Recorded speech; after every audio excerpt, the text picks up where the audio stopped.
ਪੁਕਾਰ ਟੀਵੀ ਦੇ ਆਦਰਯੋਗ ਦਰਸ਼ਕੋ, ਭਾਰਤ ਦੇ ਅੰਦਰ ਖੇਤੀ ਨਾਲ ਸੰਬੰਧਿਤ ਜਿਨ੍ਹਾਂ ਨੂੰ ਖੇਤੀ ਵਿਰੋਧੀ ਜਾਂ 3 ਕਾਲੇ ਕਾਨੂੰਨ ਕਿਹਾ ਜਾਂਦਾ ਹੈ, ਉਸ ਦੀ ਚਰਚਾ ਘਰ ਘਰ ਵਿੱਚ ਹੋ ਚੁੱਕੀ ਹੈ, ਹਰ ਗਲੀ ਮੁਹੱਲੇ ਵਿੱਚ ਹੋ ਚੁੱਕੀ ਹੈ। ਲੇਕਿਨ ਕੁਝ ਬਿੱਲ ਉਹ ਵੀ ਨੇ ਜਿਨ੍ਹਾਂ ਦੀ ਚਰਚਾ ਅਜੇ ਉੱਪਰ ਘੁੰਮ ਰਹੀ ਹੈ, ਜ਼ਮੀਨੀ ਪੱਧਰ ਤੇ ਅਜੇ ਨਹੀਂ ਆਈ। 2 ਬਿੱਲ ਨੇ, ਉਹਨਾਂ ਦੇ ਸੰਬੰਧ ਵਿੱਚ ਅਸੀਂ ਥੋੜੀ ਜਿਹੀ ਅੱਜ ਚਰਚਾ ਕਰਨੀ ਚਾਹਾਂਗੇ। ਲੇਕਿਨ ਜਿਹੜੇ ਉਹ ਬਿੱਲ ਨੇ ਜੀ ਰਾਈਸ ਫੋਰਟੀਫਿਕੇਸ਼ਨ ਦੇ ਨਾਲ ਸੰਬੰਧਿਤ ਹੈ, ਫੋਰਟੀਫਾਈਡ ਰਾਈਸ ਕਰਨਲ ਦੇ ਨਾਲ ਸੰਬੰਧਿਤ ਨੇ, ਤੇ ਇਸ ਸੰਬੰਧੀ ਅਸੀਂ ਡੂੰਘੀ ਜਾਣਕਾਰੀ ਲੈਣ ਵਾਸਤੇ ਵਾਤਾਵਰਣ ਪ੍ਰੇਮੀ, ਖੇਤੀ ਅਤੇ ਭੋਜਨ ਪ੍ਰਣਾਲੀ ਨਾਲ ਖਾਸ ਸੰਬੰਧ ਰੱਖਦੇ ਹੋਏ ਕਹਿ ਸਕਦੇ ਹਾਂ ਸਮਾਜਿਕ ਕਾਰਕੁਨ, ਜਿਹੜੇ ਕੇਵਲ ਕੌਮੀ ਪੱਧਰ ਤੇ ਨਹੀਂ, ਅੰਤਰਰਾਸ਼ਟਰੀ ਪੱਧਰ ਤੇ ਕੇਂਦਰੀ ਮਾਨਵ ਕੇਂਦਰਿਤ ਲਹਿਰ ਦੇ ਅਧੀਨ ਕੰਮ ਕਰ ਰਹੇ ਨੇ। ਸਾਡੇ ਨਾਲ ਜੁੜ ਰਹੇ ਨੇ ਸਰਦਾਰ ਸੁਖਦੇਵ ਸਿੰਘ ਜੀ ਭੋਪਾਲ। ਸੋ ਉਹਨਾਂ ਕੋਲੋਂ ਅਸੀਂ ਸਾਰੀ ਜਾਣਕਾਰੀ ਲਵਾਂਗੇ। ਇਸ ਤੋਂ ਪਹਿਲਾਂ ਕਿ ਅਸੀਂ ਗੱਲਬਾਤ ਦੀ ਸ਼ੁਰੂਆਤ ਕਰੀਏ, ਸਰਦਾਰ ਸੁਖਦੇਵ ਸਿੰਘ ਭੋਪਾਲ ਜੀ, ਪੁਕਾਰ ਟੀਵੀ ਵੱਲੋਂ, ਪੁਕਾਰ ਟੀਵੀ ਦੀ ਸਮੁੱਚੀ ਟੀਮ ਵੱਲੋਂ ਤੁਹਾਨੂੰ ਜੀ ਆਇਆਂ, ਤੁਹਾਡਾ ਸਵਾਗਤ। ਹਾਂਜੀ, ਬਹੁਤ ਬਹੁਤ ਧੰਨਵਾਦ ਜੀ ਤੁਹਾਡਾ ਔਰ ਤੁਹਾਡੀ ਪੂਰੀ ਟੀਮ ਦਾ, ਪੁਕਾਰ ਟੀਵੀ ਦੀ ਪੂਰੀ ਟੀਮ ਦਾ, ਔਰ ਜਿੰਨੇ ਵੀ ਸਰੋਤੇ ਜੁੜੇ ਹੋਏ ਨੇ, ਔਰ ਤੁਹਾਨੂੰ ਸਾਰਿਆਂ ਨੂੰ ਮੇਰੇ ਵੱਲੋਂ ਬਹੁਤ ਹੀ ਪਿਆਰ ਔਰ ਸਤਿਕਾਰ ਭਰੀ ਸਤਿ ਸ੍ਰੀ ਅਕਾਲ। ਸਤਿ ਸ੍ਰੀ ਅਕਾਲ ਜੀ। ਭੋਪਾਲ ਸਾਹਿਬ, ਸੁਤੰਤਰਤਾ ਦਿਵਸ ਮੌਕੇ ਪ੍ਰਧਾਨ ਮੰਤਰੀ ਨਰਿੰਦਰ ਮੋਦੀ ਹੋਣਾ ਨੇ ਇੱਕ ਭਾਸ਼ਣ ਕੀਤਾ ਤੇ ਉਹਨਾਂ ਨੇ ਕਿਹਾ ਵੀ 2024 ਤੱਕ ਜਿਹੜਾ ਸਕੂਲਾਂ ਵਿੱਚ ਜਨਤਕ ਵੰਡ ਪ੍ਰਣਾਲੀ, ਜਿਹਨੂੰ ਆਪਾਂ PDS ਕਹਿੰਦੇ ਆ, ਤੇ ਜਾਂ ਦੁਪਹਿਰ ਦਾ ਮਿਡ ਡੇ ਮੀਲ ਦਿੱਤਾ ਜਾਂਦਾ ਹੈ, ਤੇ ਜਾਂ ਹੋਰ ਵੀ ਜਿਹੜੀਆਂ ਵੀ ਖਾਣੇ ਵਾਲੀਆਂ ਪ੍ਰਣਾਲੀਆਂ, ਉਹਨਾਂ ਨੂੰ ਵੱਖ-ਵੱਖ ਸਰਕਾਰੀ ਯੋਜਨਾਵਾਂ ਦੇ ਤਹਿਤ ਵੰਡਿਆ ਜਾਇਆ ਕਰੇਗਾ। ਚੌਲਾਂ ਦੀ ਮਜ਼ਬੂਤੀ ਕੀਤੀ ਜਾਵੇਗੀ ਤੇ ਲੱਗਦਾ ਕਿ ਚੌਲਾਂ ਦੇ ਰਾਹੀਂ ਦੇਸ਼ ਦਾ ਢਿੱਡ ਭਰਨ ਦੀ ਕੋਈ ਨੀਤੀ ਹੈਗੀ ਹੈ ਤੇ ਹੋਣੀ ਚਾਹੀਦੀ ਵੀ ਹੈ।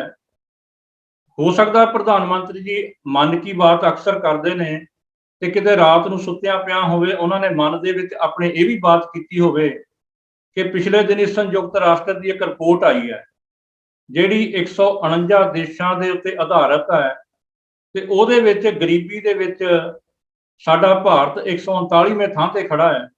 ਤੇ ਹੋ ਸਕਦਾ ਉਹਨਾਂ ਨੇ ਮਨ ਦੀ ਗੱਲ ਕਿਤੇ ਰਾਤ ਨੂੰ ਕੀਤੀ ਹੋਵੇ, ਦਿਨੇ ਤਾਂ ਉਹਨਾਂ ਕੋਲ ਸਮਾਂ ਨਹੀਂ ਹੁੰਦਾ ਹੋਵੇਗਾ ਮਨ ਨਾਲ ਗੱਲ ਕਰਨ ਦਾ।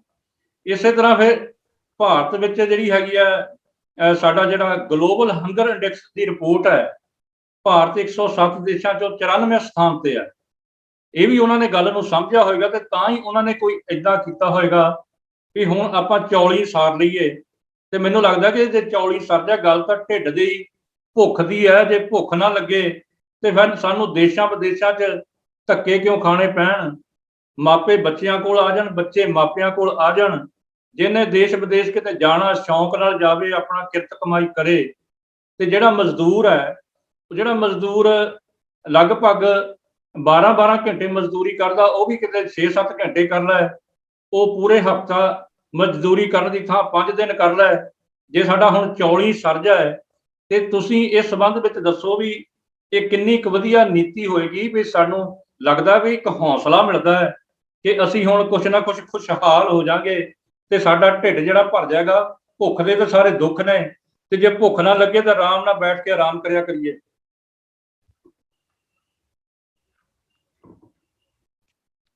ਜੀ ਜੀ ਜੀ, ਇਹ ਕੀ ਨੀਤੀ ਹੈ ਜੀ? ਹਾਂ, ਪਹਿਲਾਂ ਤਾਂ ਮੈਂ ਇਹ ਗੱਲ ਦੱਸਣੀ ਚਾਹੁੰਦਾ ਵੀ ਇਹ ਕੋਈ ਬਿੱਲ ਨਹੀਂ ਹੈਗੇ, ਇਹ ਐਡਮਿਨਿਸਟ੍ਰੇਸ਼ਨ ਦੇ ਫੈਸਲੇ ਨੇ, ਪ੍ਰਸ਼ਾਸਨਿਕ ਫੈਸਲੇ ਨੇ, ਜਿਹੜੇ ਇਹਨਾਂ ਦਿਨਾਂ ਦੇ ਵਿੱਚ 2 ਕੀਤੇ ਗਏ ਨੇ। ਅੱਛਾ ਜੀ। ਇੱਕ ਫੋਰਟੀਫਾਈਡ ਫੂਡ ਬਾਰੇ, ਔਰ ਦੂਸਰਾ ਪਾਮ ਆਇਲ ਦੀ ਖੇਤੀ ਨੂੰ ਅੱਗੇ ਵਧਾਉਣ ਬਾਰੇ। ਅੱਛਾ ਜੀ। ਇਹ 2 ਫੈਸਲੇ ਮਤਲਬ ਸੈਂਟਰ ਗੌਰਮੈਂਟ ਨੇ ਕਰਕੇ ਇਹਨੂੰ ਇੰਪਲੀਮੈਂਟ ਕਰਨ ਦੀ ਉਹਨਾਂ ਦੀ ਪੂਰੀ ਵਿਧੀ ਉਹਨਾਂ ਨੇ ਦੱਸੀ ਆ। ਅੱਛਾ ਜੀ। ਆਪਾਂ ਜਿਹੜੀ ਗੱਲ ਕਰ ਰਹੇ ਹਾਂ ਉਹ ਕਰ ਰਹੇ ਹਾਂ ਫੋਰਟੀਫਾਈਡ ਫੂਡ ਦੇ ਸੰਬੰਧ ਚ। ਔਰ ਕਿਸੇ ਦਿਨ ਅਗਰ ਟਾਈਮ ਲੱਗਿਆ ਤਾਂ ਜੋ ਦੂਸਰਾ ਉਹਨਾਂ ਦਾ ਫੈਸਲਾ, ਕਿਉਂਕਿ ਉਹ ਵੀ ਕਾਫੀ ਡਿਟੇਲ ਦੀ ਮੰਗ ਕਰਦਾ, ਉਹਦੇ ਤੇ ਕਿਸੇ ਦਿਨ ਆਪਾਂ ਫੇਰ ਗੱਲ ਕਰ ਸਕਦੇ। ਉਹਦੇ ਚ ਇਹ ਆ ਕਿ ਪ੍ਰਧਾਨ ਮੰਤਰੀ ਨੇ, ਜਿਵੇਂ ਤੁਸੀਂ ਦੱਸਿਆ ਵੀ ਆਜ਼ਾਦੀ ਦਿਹਾੜੇ ਤੇ ਇਹ ਗੱਲ ਕਹੀ ਆ ਕਿ ਜਿੰਨੀਆਂ ਵੀ ਸਰਕਾਰ ਦੀਆਂ ਸਕੀਮਾਂ ਨੇ ਫੂਡ ਦੇਣ ਦੀਆਂ, ਅਨਾਜ ਦੇਣ ਦੀਆਂ, ਉਹਨਾਂ ਸਾਰੀਆਂ ਸਕੀਮਾਂ ਦੇ ਰਾਹੀਂ, ਖਾਸ ਕਰਕੇ ਜਿਹੜੀ ਪਬਲਿਕ ਡਿਸਟ੍ਰੀਬਿਊਸ਼ਨ ਸਿਸਟਮ ਆ, ਜਿਹਨੂੰ ਆਪਾਂ ਜਨਤਕ ਰਾਸ਼ਨ ਵੰਡ ਪ੍ਰਣਾਲੀ ਵੀ ਬੋਲਦੇ ਆ ਪੰਜਾਬੀ ਦੇ ਵਿੱਚ, ਉਹਦੇ ਚ ਔਰ ਦੁਪਹਿਰ ਦੇ ਖਾਣੇ ਦੇ ਵਿੱਚ ਬੱਚਿਆਂ ਨੂੰ, ਇਹਨਾਂ ਨੂੰ ਉਹ ਫੋਰਟੀਫਾਈਡ ਫੂਡ ਦੇਣਾ ਚਾਹੁੰਦੇ ਨੇ। ਮਤਲਬ ਗੌਰਮੈਂਟ ਆ ਜਿਹੜੀ, ਉਹ ਹੁਣ ਇਹ ਚਾਹੁੰਦੀ ਆ ਕਿ ਜਿਹੜਾ ਫੂਡ ਆ ਉਹ ਕਾਰਪੋਰੇਟ ਕੰਪਨੀਆਂ ਰਾਹੀਂ ਤਿਆਰ ਕੀਤਾ ਫੂਡ ਆ ਜਿਹੜਾ ਉਹ ਲੋਕਾਂ ਨੂੰ ਮਿਲੇ।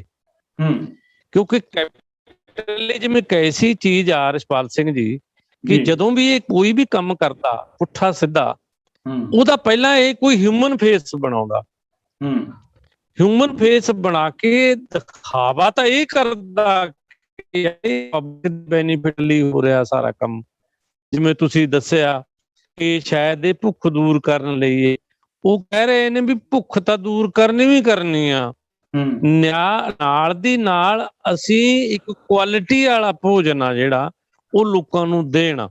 ਕਿਉਂਕਿ ਇੱਕ ਗੱਲ ਜਿਹੜੀ ਇਸ ਹਾਂਜੀ, ਪੌਸ਼ਟਿਕ ਕੁਆਲਿਟੀ ਵਾਲਾ ਭੋਜਨ, ਜਿਹਦੇ ਹਾਂ ਪੌਸ਼ਟਿਕ ਭੋਜਨ ਕਹਿ ਸਕਦੇ ਆਪਾਂ।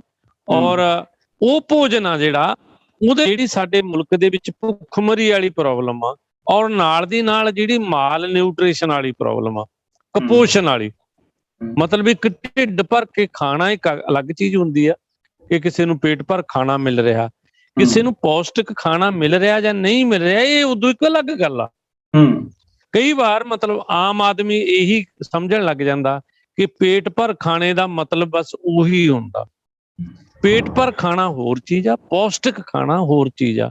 ਪੌਸ਼ਟਿਕ ਖਾਣਾ ਤਾਂ ਅਸੀਂ ਉਸ ਖਾਣੇ ਨੂੰ ਕਹਿੰਦੇ ਆ ਜਿਹਦੇ ਵਿੱਚ ਜਿੰਨੇ ਵੀ ਸਾਡੇ ਸਰੀਰ ਦੇ ਲਈ ਮਿਨਰਲ, ਵਿਟਾਮਿਨ, ਕਾਰਬੋਹਾਈਡਰੇਟਸ, ਪ੍ਰੋਟੀਨ ਵਗੈਰਾ ਜੋ ਸਾਡੀ ਬੋਡੀ ਨੂੰ ਚਾਹੀਦੇ ਨੇ, ਸਾਡੇ ਸਰੀਰ ਨੂੰ ਚਾਹੀਦੇ ਨੇ, ਉਹ ਉਚਿਤ ਮਾਤਰਾ ਦੇ ਵਿੱਚ ਜਿੰਨੇ ਬੋਡੀ ਨੂੰ ਚਾਹੀਦੇ ਉਹਨੇ ਮਿਲਣ, ਉਹਨੂੰ ਅਸੀਂ ਪੌਸ਼ਟਿਕ ਭੋਜਨ ਕਹਿੰਦੇ ਆ। ਲੇਕਿਨ ਅੱਜ ਕੱਲ ਜਿਹੜਾ ਭੋਜਨ ਆ ਉਹ ਜ਼ਿਆਦਾ ਇੱਕ ਪਾਸੜਾ, ਉਹ ਪੇਟ ਭਰ ਵੀ ਅਗਰ ਖਾਣ ਨੂੰ ਮਿਲ ਜੇ ਤਾਂ ਬਹੁਤ ਸਾਰੇ ਜਿਹੜੇ ਮਤਲਬ ਉਹਦੇ ਚ ਮਾਈਕਰੋ ਨਿਊਟ੍ਰੀਐਂਟਸ ਨੇ ਜਿਹੜੇ, ਉਹ ਨਹੀਂ ਉਸ ਦੇ ਵਿੱਚ ਸ਼ਾਮਲ ਹੁੰਦੇ। ਇਹਨਾਂ ਨੇ ਜਿਹੜਾ ਇਹਦਾ ਮਤਲਬ ਇਸ ਫੋਰਟੀਫਾਈਡ ਫੂਡ ਦਾ ਜਿਹੜਾ ਇਹ ਇੱਕ ਨਵਾਂ ਕੰਸੈਪਟ ਲੈ ਕੇ ਆਈ ਆ ਸਾਡੀ ਸਰਕਾਰ, ਇਹ ਦੁਨੀਆ ਦੇ 7 ਦੇਸ਼ ਜਿਹੜੇ ਉਹ ਇਸ ਮਤਲਬ ਉਸ ਦੇ ਉੱਤੇ ਕੰਮ ਕਰ ਰਹੇ ਨੇ। ਮਤਲਬ 7 ਦੇਸ਼ਾਂ ਦੇ ਵਿੱਚ ਇਹ ਟਰਾਈ ਚੱਲ ਰਹੀ ਆ ਫੋਰਟੀਫਾਈਡ ਫੂਡ ਦੀ। ਉਹਦੇ ਚ USA ਵੀ ਆ, ਪਨਾਮਾ, ਕੋਸਟਾਰੀਕਾ, ਨਿਕਾਰਾਗੁਆ, ਫਲਸਤੀਨ, ਗੋਇਨਾ, ਸਲੋਨੋ, ਆਈਸਲੈਂਡ, ਇਹ 7 ਮੁਲਕ ਨੇ ਜਿਹੜੇ, ਇਹਨਾਂ ਦੇ ਵਿੱਚ ਇਹ ਮਤਲਬ ਟਰਾਈ ਚੱਲ ਰਹੀ ਆ। ਔਰ ਇਸੇ ਟਰਾਈ ਚ 8ਵਾਂ ਮੁਲਕ ਸਾਡਾ ਵੀ ਸ਼ਾਮਲ ਹੋ ਰਿਹਾ। ਇਹਦੇ ਚ ਅਸਲ ਚ ਕਰਨਾ ਕੀ ਚਾਹੁੰਦੇ? ਮਤਲਬ ਪਹਿਲਾਂ ਤਾਂ ਅਸੀਂ ਇਹ ਦੇਖੀਏ ਵੀ ਜਿਹੜਾ ਇਹ ਫੋਰਟੀਫਿਕੇਸ਼ਨ ਦੀ ਗੱਲ ਕਰ ਰਹੇ ਨੇ ਉਹ ਕੀ ਆ। ਉਹ ਇਹ ਕਹਿ ਰਹੇ ਨੇ ਕਿ ਜਿਹੜਾ ਚੌਲ ਆ ਸਾਡਾ, ਇਹਦੇ ਚ ਉਚਿਤ ਮਾਤਰਾ ਦੇ ਵਿੱਚ ਨਾ ਤਾਂ ਆਇਰਨ, ਨਾ ਫੋਲਿਕ ਐਸਿਡ ਆ, ਨਾ ਵਿਟਾਮਿਨ ਨੇ, ਨਾ ਜ਼ਿੰਕ। ਵੀ ਅਸੀਂ ਇਹਦੇ ਵਿੱਚ, ਇਸ ਚੌਲ ਦੇ ਵਿੱਚ ਇਹ ਚੀਜ਼ਾਂ ਪਾਉਣਾ ਚਾਹੁੰਦੇ ਆ। ਉਸ ਨੂੰ ਜਦੋਂ ਇਹ ਚੀਜ਼ਾਂ ਚੌਲਾਂ ਦੇ ਵਿੱਚ ਪਾ ਕੇ ਉਹ ਦੇਣਗੇ, ਉਸ ਭੋਜਨ ਨੂੰ ਇਹ ਫੋਰਟੀਫਾਈਡ ਫੂਡ ਦਾ ਨਾਂ ਦਿੱਤੇ ਨੇ। ਫੋਰਟੀਫਾਈਡ ਨੂੰ ਅਸੀਂ ਕਹਿ ਸਕਦੇ ਹਾਂ ਮਤਲਬ ਵੀ ਜਿਹਦੇ ਚ ਸਾਰੇ ਤੱਤ ਮੌਜੂਦ ਹੋਣ। ਮਤਲਬ ਕਿ ਮਾਈਕਰੋ ਨਿਊਟ੍ਰੀਐਂਟਸ ਜਿਹੜਾ ਦਾ ਜੋ ਸ਼ਬਦੀ ਅਰਥ ਆ, ਨਿਊਟ੍ਰੀਐਂਟਸ ਨੂੰ ਐਡ ਕੀਤਾ। ਹਾਂਜੀ, ਮਾਈਕਰੋ ਨਿਊਟ੍ਰੀਐਂਟਸ ਜਿਹੜਾ ਉਹਨੂੰ ਐਡ ਕਰ ਦਿੱਤਾ ਜਾਏਗਾ ਇਹਦੇ ਵਿੱਚ, ਉਹ ਐਡ ਕਰ ਦਿੱਤੇ ਜਾਣਗੇ ਇਹਦੇ ਵਿੱਚ। ਠੀਕ ਹੈ ਜੀ। ਉਸੇ ਨੂੰ ਇਹ ਕਹਿ ਰਹੇ ਨੇ। ਵੈਸੇ ਤਾਂ ਫੋਰਟੀਫਾਈਡ ਹੁੰਦਾ ਕਿਲਾਬੰਦੀ, ਫੋਰਟ ਆਪਾਂ ਕਿਲੇ ਨੂੰ ਕਹਿੰਦੇ ਆ, ਮਤਲਬ ਉਹ ਐਸੀ ਕਿਲਾਬੰਦੀ ਕਰ ਦੂਗਾ ਜਿਵੇਂ ਕਿਲੇ ਦੇ ਵਿੱਚ ਬੰਦਾ ਸੁਰੱਖਿਅਤ ਰਹਿੰਦਾ, ਉਹ ਭੋਜਨ ਇੱਕ ਐਸਾ ਸੁਰੱਖਿਅਤ ਭੋਜਨ ਬਣ ਜੂਗਾ। ਤੇ ਮਤਲਬ ਜਿਹਦੇ ਨਾਲ ਸਾਡੀ ਹੈਲਥ ਆ ਜਿਹੜੀ ਉਹ ਬਹੁਤ ਵਧੀਆ ਬਣ ਜੂਗੀ। ਇਹ ਕਿਹਾ ਇਹ ਜਾ ਰਿਹਾ ਹੈਗਾ। ਇਸੇ ਕਰਕੇ ਜਿਹੜਾ food safety and standard authority of India, ਜਿਹਨੂੰ ਮਤਲਬ ਫਸਾਈ ਬੋਲਦੇ ਨੇ ਇਹ, ਉਹਨਾਂ ਨੇ ਜਿਹੜਾ ਸਟੈਂਡਰਡ ਜਾਰੀ ਕੀਤਾ, ਉਹਦੇ ਚ ਇਹਨਾਂ ਨੇ ਕਿਹਾ ਕਿ ਹੁਣ ਸਾਨੂੰ ਅਸੀਂ ਜਿਹੜੀ ਸ਼ੁਰੂਆਤ ਕਰਾਂਗੇ ਉਹ ਚੌਲਾਂ ਤੋਂ ਕਰਾਂਗੇ। ਵੈਸੇ ਤਾਂ ਪੂਰੇ ਦਾ ਪੂਰਾ ਫੂਡ ਆ ਇਹ ਫੋਰਟੀਫਾਈਡ ਕਰਨਗੇ, ਲੇਕਿਨ ਇਹਦਾ ਸਟਾਰਟਿੰਗ ਪੁਆਇੰਟ ਆ ਉਹ ਚੌਲਾਂ ਤੋਂ ਕਰਨਗੇ ਇਹ, ਕਿਉਂਕਿ ਉਹਨਾਂ ਦਾ ਇਹਦੇ ਪਿੱਛੇ ਤਰਕ ਇਹ ਆ ਵੀ ਸਾਡੀ ਆਬਾਦੀ ਦਾ 2/3 ਹਿੱਸਾ ਜਿਹੜਾ ਉਹ ਚੌਲ ਖਾਂਦਾ ਗਾ। ਮਤਲਬ ਤੀਜਾ ਹਿੱਸਾ, ਮਤਲਬ 2 ਹਿੱਸੇ ਜਿਹੜੀ ਸਾਡੀ ਆਬਾਦੀ ਆ ਉਹ ਚੌਲਾਂ ਨੂੰ ਪਸੰਦ ਨਾਲ ਖਾਂਦੀ ਆ। ਔਰ ਸਾਡੇ ਮਤਲਬ ਦੇਸ਼ ਦੇ ਵਿੱਚ ਪ੍ਰਤੀ ਵਿਅਕਤੀ ਖਪਤ ਆ ਜਿਹੜੀ ਚੌਲਾਂ ਦੀ, ਉਹ 6.8 ਕਿਲੋਗ੍ਰਾਮ ਪਰ ਮੰਥ ਹੈ। ਇਸ ਕਰਕੇ ਉਹ ਕਹਿੰਦੇ ਵੀ ਕਿਉਂਕਿ ਜਿਹੜਾ ਸਭ ਤੋਂ ਵੱਧ ਵਰਤਿਆ ਜਾਣ ਵਾਲਾ ਭੋਜਨ ਆ, ਪਹਿਲਾਂ ਉਹਨੂੰ ਅਸੀਂ ਫੋਰਟੀਫਾਈਡ ਕਰੀਏ। ਇਹ ਚੌਲੀ ਕਰਨਗੇ ਕਿਵੇਂ? ਚੌਲੀ ਸਰੇਗਾ। ਹਾਂ, ਮਤਲਬ ਇਹ ਫੋਰਟੀਫਾਈਡ ਕਰਨ ਦਾ ਇਹਨਾਂ ਕੋਲੇ 2 ਤਰੀਕੇ ਨੇ। ਇੱਕ ਤਰੀਕਾ ਤਾਂ ਇਹ ਕਹਿ ਰਹੇ ਨੇ ਵੀ ਉਹ ਸਾਰੇ ਜਿਹੜੇ ਵਿਟਾਮਿਨ ਨੇ, ਮਿਨਰਲ ਨੇ, ਆਇਰਨ ਵਗੈਰਾ ਜੋ ਵੀ ਹੈ, ਵੀ ਉਹਨਾਂ ਨੂੰ ਇਹ ਘੋਲ ਕੇ ਚੌਲਾਂ ਦੇ ਉੱਪਰ ਕਰਨਾ। ਅੱਛਾ ਜੀ। ਜਿਹੜੀ ਕੌੜੀ ਗੋਲੀ ਹੁੰਦੀ ਆ ਉਹਦੇ ਤੇ ਇਹ ਸ਼ੂਗਰ ਕੋਟਡ ਕਰ ਦਿੰਦੇ ਨੇ। ਇੱਕ ਤਰੀਕਾ ਤਾਂ ਇਹਨਾਂ ਦਾ ਇਹ ਆ ਕਿ ਇਹ ਇੰਡਸਟਰੀ ਦੇ ਜ਼ਰੀਏ ਸਾਡੇ ਚੌਲਾਂ ਦੇ ਉੱਪਰ ਉਹਨੂੰ ਕੋਟਡ ਕਰ ਦੇਣਗੇ, ਚੌਲਾਂ ਨੂੰ ਕੋਟਡ ਕਰ ਦੇਣਗੇ। ਲੇਕਿਨ ਉਹਦੇ ਚ ਇਹਨਾਂ ਨੂੰ ਇੱਕ ਪ੍ਰੋਬਲਮ ਇਹ ਆਉਂਦੀ ਆ ਵੀ ਜਦੋਂ ਲੋਕ ਆਪਣਾ ਚੌਲ ਪਕਾਉਂਦੇ ਨੇ ਤਾਂ ਉਹ ਧੋਂਦੇ ਜ਼ਰੂਰ ਨੇ, ਸਾਡੇ ਮੁਲਕ ਦੇ ਵਿੱਚ ਜ਼ਰੂਰੀ ਆ। ਜਦੋਂ ਉਹ ਧੋਂਦੇ ਨੇ ਤਾਂ ਉਹਨਾਂ ਦਾ ਕੋਟ ਆ ਜਿਹੜਾ ਉਹ ਕਾਫੀ ਹੱਦ ਤੱਕ ਜਿਹੜਾ ਇਹਨਾਂ ਦੇ ਉੱਪਰ ਚੜਾਇਆ ਹੁੰਦਾ ਉਹ ਪਾਣੀ ਨਾਲ ਉਤਰ ਜਾਂਦਾ, ਜਿਹਦੇ ਕਰਕੇ ਉਹ ਚੌਲ ਬਹੁਤਾ ਫੋਰਟੀਫਾਈਡ ਵਾਲੇ ਸਿਸਟਮ ਦੇ ਵਿੱਚ ਕਾਮਯਾਬ ਨਹੀਂ ਹੋ ਰਿਹਾ। ਫਿਰ ਇਹਨਾਂ ਨੇ ਹੁਣ ਇੱਕ ਨਵਾਂ ਤਰੀਕਾ ਇਹ ਕੱਢਿਆ ਕਿ ਅਸੀਂ ਮਤਲਬ ਜਿਹੜੀ ਇੰਡਸਟਰੀ ਆ ਉਹ ਪਹਿਲਾਂ ਚੌਲਾਂ ਨੂੰ ਕ੍ਰਸ਼ ਕਰੇ, ਕ੍ਰਸ਼ ਕਰਕੇ ਫਿਰ ਉਹਦੇ ਵਿੱਚ ਮਤਲਬ ਜਿਹੜਾ ਇਹਨਾਂ ਨੇ ਜਿਹੜਾ ਸਟੈਂਡਰਡ ਦਿੱਤਾ ਨਾ, ਜਿਹੜਾ food safety and standard authority of India, ਉਹਨਾਂ ਨੇ ਕਿਹਾ ਵੀ 1 ਕਿਲੋ ਚੌਲ ਦੇ ਵਿੱਚ 10 ਗ੍ਰਾਮ ਅਸੀਂ ਇਹ ਮਤਲਬ ਮਾਈਕਰੋ ਨਿਊਟ੍ਰੀਐਂਟਸ ਪਾਉਣੇ ਨੇ। ਔਰ ਜੇ ਤੁਸੀਂ ਕਹੋ ਮੈਂ ਉਹਨਾਂ ਦੀ ਮਾਤਰਾ ਵੀ ਜਿਹੜਾ ਇਹਨਾਂ ਦਾ ਸਟੈਂਡਰਡ ਆ ਉਹਦੇ ਮੁਤਾਬਕ ਕੀ ਆ ਉਹ ਦੱਸ ਸਕਦਾ ਕਿ ਆਇਰਨ ਇਹ 28 ਮਾਈਕਰੋਗ੍ਰਾਮ ਤੋਂ ਲੈ ਕੇ 42.5 ਮਾਈਕਰੋਗ੍ਰਾਮ ਤੱਕ ਪਾਉਣਾ ਚਾਹੁੰਦੇ ਨੇ। ਅੱਛਾ ਜੀ। ਫੋਲਿਕ ਐਸਿਡ ਇਹ 75 ਤੋਂ 125 ਮਾਈਕਰੋਗ੍ਰਾਮ ਪਾਉਣਾ ਚਾਹੁੰਦੇ ਨੇ। ਵਿਟਾਮਿਨ B12 ਆ ਜਿਹੜਾ ਇਹ 0.75 ਤੋਂ 1.25 mg ਪਾਉਣਾ ਚਾਹੁੰਦੇ ਨੇ। ਜ਼ਿੰਕ ਇਹ 10 ਤੋਂ 15 mg ਪਾਉਣਾ ਚਾਹੁੰਦੇ ਨੇ। ਵਿਟਾਮਿਨ A 500 ਤੋਂ 700 ਮਾਈਕਰੋਗ੍ਰਾਮ RE ਪਾਉਣਾ ਚਾਹੁੰਦੇ ਨੇ। ਵਿਟਾਮਿਨ B1 ਆ ਇਹ 1 ਤੋਂ 1.5 ਮਤਲਬ ਮਾਈਕਰੋਗ੍ਰਾਮ ਪਾਉਣਾ ਚਾਹੁੰਦੇ ਨੇ। ਔਰ ਵਿਟਾਮਿਨ B2 ਆ ਜਿਹੜਾ ਉਹ 1.25 ਤੋਂ 1.75 ਪਾਉਣਾ ਚਾਹੁੰਦੇ ਨੇ। ਵਿਟਾਮਿਨ B3 ਇਹ 12.5 ਤੋਂ 20 mg ਪਾਉਣਾ ਚਾਹੁੰਦੇ ਨੇ। ਔਰ ਵਿਟਾਮਿਨ 6 ਆ ਜਿਹੜਾ ਇਹ 1.5 ਤੋਂ 2.5 ਮਾਈਕਰੋਗ੍ਰਾਮ ਪਾਉਣਾ ਚਾਹੁੰਦੇ ਨੇ। ਇਹ ਇਹਨਾਂ ਨੇ ਸਟੈਂਡਰਡ ਬਣਾਇਆ ਵੀ ਇਹ 1 ਕਿਲੋ ਦੇ ਵਿੱਚ ਅਸੀਂ 10 ਗ੍ਰਾਮ ਪਾਉਣਾ। ਉਹਦੇ ਲਈ ਤਰੀਕਾ ਜਿਹੜਾ ਇਹਨਾਂ ਨੇ ਹੁਣ ਇਹ ਕੱਢਿਆ ਕਿ ਪਹਿਲਾਂ ਚੌਲਾਂ ਨੂੰ ਕ੍ਰਸ਼ ਕਰਨਗੇ ਔਰ ਉਹਦੇ ਚ ਪਰ ਕੇਜੀ ਦੇ ਹਿਸਾਬ ਨਾਲ ਇਹ 10 ਗ੍ਰਾਮ ਉਹਦੇ ਵਿੱਚ ਮਿਕਸ ਕਰ ਦੇਣਗੇ ਉਹ ਕ੍ਰਸ਼ ਦੇ ਵਿੱਚ। ਮਤਲਬ ਇੱਕ ਕਿਸਮ ਦਾ ਪਹਿਲਾਂ ਉਹਨੂੰ ਪੀਸ ਲਾਣਗੇ ਜੀ, ਆਟਾ ਬਣਾ ਲਾਣਗੇ ਚੌਲਾਂ ਦਾ, ਔਰ ਉਹਦੇ ਚ ਇਹਨੂੰ ਮਿਕਸ ਕਰਕੇ ਚੰਗੀ ਤਰ੍ਹਾਂ ਫਿਰ ਉਹਦੇ ਦੁਬਾਰਾ ਚੌਲ ਬਣਾਉਗੀ ਇੰਡਸਟਰੀ ਆ ਜਿਹੜੀ, ਉਹਨੂੰ ਚੌਲਾਂ ਦੀ ਸ਼ੇਪ ਫੇਰ ਦੇਊਗੀ। ਠੀਕ ਹੈ। ਔਰ ਇਹਨਾਂ ਨੇ ਇੱਕ ਸਟੈਂਡਰਡ ਦਿੱਤਾ ਜਿਹੜਾ ਵੀ ਉਹ ਚੌਲ ਕਿਵੇਂ ਬਣਨਗੇ। ਉਹਦੇ ਚ ਇਹਨਾਂ ਨੇ ਵੀ ਉਹਦੀ ਲੰਬਾਈ ਤਾਂ 5.5 ਮਤਲਬ ਮਿਲੀਮੀਟਰ ਦੱਸੀ ਆ। ਅੱਛਾ ਜੀ। ਔਰ ਉਹਦੀ ਮੋਟਾਈ 2.2 ਮਿਲੀਮੀਟਰ ਦੱਸੀ ਆ। ਵਾਹ ਜੀ ਵਾਹ। ਮਿਲੀਮੀਟਰ। ਹਾਂ, ਵੀ ਇਸ ਕਿਸਮ ਦਾ ਚੌਲ ਆ ਜਿਹੜਾ ਉਹ ਦੁਬਾਰਾ ਬਣਾਉਣਗੇ। ਫਿਰ ਉਹ ਚੌਲ ਆ ਜਿਹੜਾ ਉਹਨੂੰ ਇਹ FRK ਕਹਿੰਦੇ ਨੇ, ਫੋਰਟੀਫਾਈਡ ਕਰਨਲ, ਜਿਹੜਾ fortified rice kernel. Fortified rice colonel.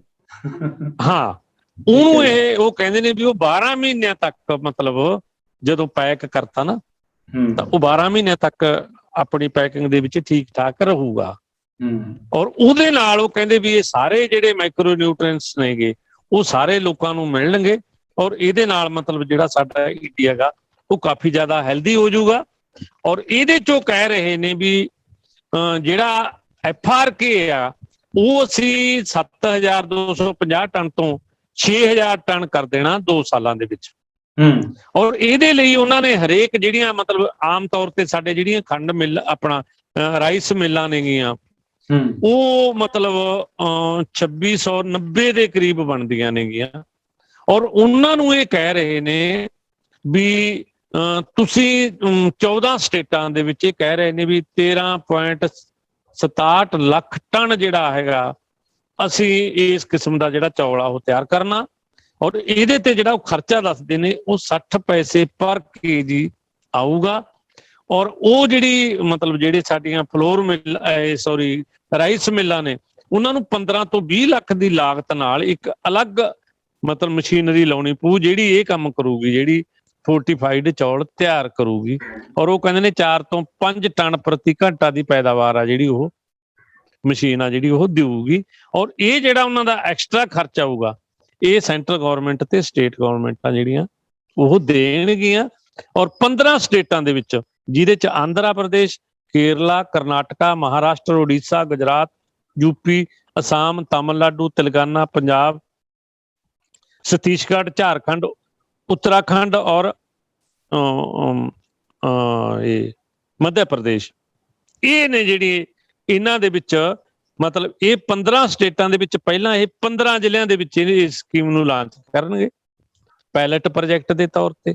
Gujarat ਨੇ ਇਹ ਆਲਰੇਡੀ ਲਾਂਚ ਕਰਤਾ। ਉਹਨਾਂ ਨੇ ਕਿਹਾ 2.03 ਲੱਖ ਟਨ ਜੂਨ 2021 ਤੱਕ ਜਿਹੜਾ ਹੈਗਾ ਗੁਜਰਾਤ ਨੇ ਇਸ ਕਿਸਮ ਦਾ ਚੌਲ ਬਣਾ ਕੇ ਆਪਣੇ ਲੋਕਾਂ ਨੂੰ ਦੇਤਾ। ਔਰ ਗੁਜਰਾਤੀ ਚੌਲ ਲੋਕ ਨੇ ਜਿਹੜੇ ਉਹ ਚੌਲਾਂ ਨਾਲ ਜਿਵੇਂ ਤੁਸੀਂ ਕਹਿੰਦੇ ਆ ਸਾਰਦੇ ਨੇ, ਉਹ ਬਹੁਤ ਕਹਿੰਦੇ ਹੈਲਦੀ ਹੋ ਗਏ ਭੋਪਾਲ ਸਾਹਿਬ। ਇਸ ਕਿਸਮ ਨਾਲ ਮਤਲਬ ਇਹ ਜਿਹੜਾ ਮੋਟੀ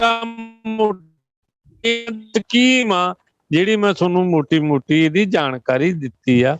ਔਰ ਉਹਦਾ ਕਾਰ ਇਹ ਕਹਿੰਦੇ ਵੀ ਇਹ ਸਕੀਮ ਅਸੀਂ ਲੈ ਕੇ ਕਿਉਂ ਆ ਰਹੇ ਹਾਂ, ਉਹਦੇ ਪਿੱਛੇ ਦਲੀਲ ਇਹਨਾਂ ਦੀ ਇਹ ਆ ਕਿ ਵੀ ਸਾਡੇ 3 ਬੱਚਿਆਂ ਦੇ ਵਿੱਚੋਂ 1 ਬੱਚਾ ਜਿਹੜਾ ਉਹ ਅਨੀਮੀਆ ਦਾ ਸ਼ਿਕਾਰ ਆ। ਔਰ ਅੱਧੀਆਂ ਔਰਤਾਂ ਸਾਡੇ 2 ਚੋਂ 1 ਔਰਤ ਆ ਜਿਹੜੀ ਸਾਡੇ ਮਤਲਬ 50% ਔਰਤਾਂ ਜਿਹੜੀਆਂ ਉਹਨਾਂ ਦੇ ਵਿੱਚ ਅਨੀਮੀਆ ਗਾ। ਇਸ ਕਰਕੇ ਜਿਹੜੀ ਸਾਡੀ ਸੈਂਟਰ ਦੀ ਗਵਰਨਮੈਂਟ ਆ ਉਹਨੂੰ ਲੋਕਾਂ ਦੀ ਮਤਲਬ ਸਿਹਤ ਦਾ ਬਹੁਤ ਜ਼ਿਆਦਾ ਫਿਕਰ ਲੱਗ ਗਿਆ, ਜਿਹਦੇ ਕਰਕੇ ਉਹ ਇਹ ਸਕੀਮ ਆ ਜਿਹੜੀ ਲੈ ਕੇ ਆਏ। ਭੋਪਾਲ ਸਾਹਿਬ ਇਹਦੇ ਬਾਰੇ ਚ ਭੋਪਾਲ ਸਾਹਿਬ ਇੱਕ ਮੈਨੂੰ ਇਹ ਦੱਸਿਓ ਵੀ ਆਪਾਂ ਕਿਤੇ ਪਿੱਛੇ ਨਾ ਰਹਿ ਜਾਈਏ, ਆਪਾਂ ਹੁਣੇ ਬੁਕਿੰਗ ਕਰਾ ਦਈਏ, ਸਾਨੂੰ ਵੀ ਚੌਲ ਪਹੁੰਚ ਜਾਣ। ਨਹੀਂ ਆਪਣਾ ਹੈ ਨਾ ਉਹ 15 ਸਟੇਟਾਂ ਚ ਆਪਾਂ ਆ ਗਏ ਨਾ ਪੰਜਾਬ ਵਾਲੇ ਵੀ। ਹਾਂ ਨਹੀਂ ਪਰਸਨਲ ਬੁਕਿੰਗ ਕਰਵਾ ਦਈਏ। 15 ਸਟੇਟਾਂ ਦੇ 15 ਜ਼ਿਲ੍ਹਿਆਂ ਦੇ ਵਿੱਚ ਪਾਇਲਟ ਪ੍ਰੋਜੈਕਟ ਇਹਨਾਂ ਨੇ ਚਲਾਉਣਾ। ਉਹ ਇੱਕ ਜ਼ਿਲ੍ਹਾ ਪੰਜਾਬ ਦਾ ਵੀ ਆਊਗਾ, ਉੱਥੇ ਜਾ ਕੇ ਆਪਾਂ ਜੇ ਤੁਹਾਡੇ ਆ ਗਿਆ ਤਾਂ ਅਸੀਂ ਤੁਹਾਡੇ ਕੋਲੇ ਆ ਜਾਾਂਗੇ, ਜੇ ਸਾਡਾ ਜ਼ਿਲ੍ਹਾ ਆ ਗਿਆ ਉਹਦੇ ਤੁਸੀਂ ਸਾਡੇ ਕੋਲੇ ਆ ਕੇ ਖਾ ਜਾਓ। ਠੀਕ ਹੈ ਜੀ, ਠੀਕ ਇਹੀ ਹੋ ਸਕਦਾ ਤਾਂ ਕਿ ਉਹਦਾ ਟੇਸਟ ਸਾਰੇ ਦੇਖ। ਹੁਣ ਸਾਨੂੰ ਖੇਤਾਂ ਦੇ ਚੌਲ ਲੈਣ ਦੀ ਲੋੜ ਨਹੀਂ, ਹੁਣ ਲੈਬੋਰਟਰੀ ਚੋਂ ਤਿਆਰ ਹੋ ਕੇ ਜਿਹੜਾ ਚੌਲ ਆਏਗਾ ਉਹ ਖਾਵਾਂਗੇ। ਹਾਂ ਇੰਡਸਟਰੀ ਚੋਂ ਤਿਆਰ ਹੋ ਕੇ ਜਿਹੜਾ ਆਊਗਾ। ਅਸਲ ਦੇ ਵਿੱਚ ਜਿਹੜਾ ਸਾਰਾ ਜਿਹੜਾ ਜਿਵੇਂ ਕਹਿੰਦੇ ਨੇ ਵੀ ਇਹ ਜਿਹੜਾ ਬਾਨਣਾ ਬੰਨਿਆ ਜਾ ਰਿਹਾ ਜਿਹਨੂੰ ਆਪਾਂ ਪੰਜਾਬੀ ਚ ਕਹਿੰਦੇ ਆ, ਇਹ ਐਗਰੀਕਲਚਰ ਨੂੰ ਪੂਰੀ ਤਰ੍ਹਾਂ ਇੰਡਸਟਰੀ ਦੇ ਹਵਾਲੇ ਕਰਨ ਦੀ ਇੱਕ ਸਕੀਮ ਆ। ਔਰ ਭੋਜਨ ਤੇ ਕਾਰਪੋਰੇਟ ਕੰਪਨੀਆਂ ਦਾ ਕਬਜ਼ਾ ਕਰਾਉਣ ਦਾ ਇੱਕ ਇਹ ਤਰੀਕਾਕਾਰ ਆ। ਇੱਕ ਗੱਲ ਤਾਂ ਉਹਦੇ ਚ ਇਹ ਆ, ਜਿਵੇਂ ਫਾਰ ਐਗਜ਼ਾਮਪਲ ਜਿਵੇਂ ਜਿਹੜਾ ਨੂਣ ਸੀ ਪਹਿਲਾਂ ਜਿਹਨੂੰ ਕੋਈ 25 ਪੈਸੇ ਕਿਲੋ ਵੀ ਖਰੀਦਦਾ ਨਹੀਂ ਸੀ ਹੈਗਾ, ਤਾਂ ਅੱਜ ਜਿਹੜਾ ਉਹੀ ਨੂਣ 20 ਰੁਪਏ ਕਿਲੋ ਕਿਵੇਂ ਹੋਇਆ? ਉਹਦੀ ਜੇ ਅਸੀਂ ਕਹਾਣੀ ਦੇਖਦੇ ਹਾਂ ਤਾਂ ਇਹ ਆ ਕਿ ਸਾਡੀ ਸਰਕਾਰ ਨੇ ਇੱਕ ਪ੍ਰਚਾਰ ਕੀਤਾ ਕਿ ਆਇਓਡੀਨ ਤੋਂ ਬਿਨਾ ਬੰਦੇ ਦੀ ਬਹੁਤ ਜ਼ਿਆਦਾ ਪ੍ਰੋਬਲਮ ਆ ਜਾਂਦੀ, ਉਹਨੂੰ ਜੀ ਘੇਂਗਾ ਹੋ ਜਾਂਦਾ, ਉਹਦਾ ਮਤਲਬ ਜਿਹੜਾ ਬ੍ਰੇਨ ਆ ਉਹ ਪੂਰਾ ਡਿਵੈਲਪ ਨਹੀਂ ਹੁੰਦਾ, ਜੇ ਨਹੀਂ ਹੁੰਦਾ ਵੋ ਨਹੀਂ ਹੁੰਦਾ। ਇਸ ਕਰਕੇ ਉਹਨਾਂ ਨੇ ਕਿਹਾ ਕਿ ਸਰਕਾਰ ਨੇ ਇੱਕ ਸਕੀਮ ਲਿਆਂਦੀ ਕਿ ਉਹ ਆਇਓਡੀਨ ਆ ਜਿਹੜੀ ਉਹ ਨਮਕ ਦੇ ਵਿੱਚ ਪਾ ਕੇ ਲੋਕਾਂ ਨੂੰ ਦਿੱਤੀ ਜਾਊਗੀ, ਕਿਉਂਕਿ ਸਾਨੂੰ ਲੋਕਾਂ ਦੀ ਸਿਹਤ ਦਾ ਫਿਕਰ ਆ। ਔਰ ਉਹਨਾਂ ਨੇ ਉਹ ਸਾਰੇ ਦਾ ਸਾਰਾ ਪ੍ਰੋਜੈਕਟ ਆ ਜਿਹੜਾ ਉਹ ਟਾਟਾ ਨੂੰ ਦੇਤਾ। ਅੱਛਾ ਜੀ, ਠੀਕ ਹੈ ਜੀ। ਔਰ ਟਾਟਾ ਕੰਪਨੀ ਨੇ ਜਿਹੜਾ ਨੂਣ ਆ ਨਮਕ ਆ ਜਿਹੜਾ ਉਹ ਨਮਕ ਆ ਜਿਹੜਾ ਉਹ ਫਿਰ ਮਤਲਬ ਪਹਿਲਾਂ ਰੁਪਏ ਕਿਲੋ ਕੀਤਾ, ਫਿਰ 2 ਹੋ ਗਿਆ।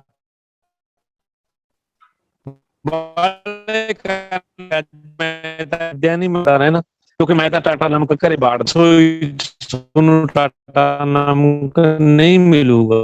ਉਹਦਾ ਅੱਜ ਰੇਟ ਆ ਜਿਹੜਾ ਉਹ 20 ਰੁਪਏ ਕਿਲੋ ਹੋ ਗਿਆ। ਮਤਲਬ ਜਿਹੜਾ 25 ਪੈਸੇ ਕਿਲੋ ਜਿਹਨੂੰ ਕੋਈ ਖਰੀਦਦਾ ਨਹੀਂ ਸੀ। ਇੱਕ ਪੁਆਇੰਟ। ਦੂਸਰਾ ਪੁਆਇੰਟ ਇਹ ਆ ਕਿ ਜਿਹੜੇ ਗੁਜਰਾਤ ਦੇ ਮਤਲਬ ਨੂਣ ਪੈਦਾ ਕਰਨ ਵਾਲੇ ਕਿਸਾਨ ਸੀ, ਗੁਜਰਾਤ ਦੇ ਵਿੱਚ ਬਹੁਤ ਬੜੀ ਪੱਧਰ ਤੇ ਨੂਣ ਪੈਦਾ ਹੁੰਦਾ ਸੀ। ਸ਼ਾਇਦ ਤੁਹਾਨੂੰ ਯਾਦ ਹੋਵੇ ਡਾਂਡੀ ਮਾਰਚ ਜਦੋਂ ਗਾਂਧੀ ਜੀ ਨੇ ਸ਼ੁਰੂ ਕਰਿਆ ਗੁਜਰਾਤ ਵਾਲੀ ਸਾਈਡ ਤੋਂ, ਉਹ ਨਮਕ ਅੰਦੋਲਨ ਦੇ ਨਾਲ ਵੀ ਮਸ਼ਹੂਰ ਹੋਇਆ ਸੀ ਉਹ। ਹਾਂ, ਤੁਸੀਂ ਯਾਦ ਕਰਵਾਤਾ। ਬਹੁਤ ਬੜੀ ਗਿਣਤੀ ਦੇ ਵਿੱਚ ਲੋਕ ਨਮਕ ਤਿਆਰ ਕਰਦੇ ਸੀ। ਹਾਂਜੀ, ਮੈਂ ਕਿਹਾ ਤੁਸੀਂ ਯਾਦ ਕਰਵਾਤਾ, ਭੁੱਲੇ ਹੋਏ ਸੀ। ਅੱਛਾ ਹਾਂ, ਉੱਥੇ ਮਤਲਬ ਜਿਹੜੇ ਉਹ ਸਾਰੇ ਫਾਰਮਰ ਸੀ ਨਾ ਨੂਣ ਪੈਦਾ ਕਰਨ ਵਾਲੇ, ਉਹ ਸਾਰੇ ਦੇ ਸਾਰੇ ਕਿਸਾਨ ਨੇ ਜਿਹੜੇ ਉਹ ਇਹਨਾਂ ਨੇ ਨੂਣ ਦੇ ਖੇਤੋਂ ਬਾਹਰ ਕੱਢਤੇ, ਉਹ ਸਾਰੇ ਬੇਰੁਜ਼ਗਾਰ ਹੋ ਗਏ ਔਰ ਨੂਣ ਤੇ ਕਬਜ਼ਾ ਹੋ ਗਿਆ ਟਾਟਾ ਕੰਪਨੀ ਦਾ।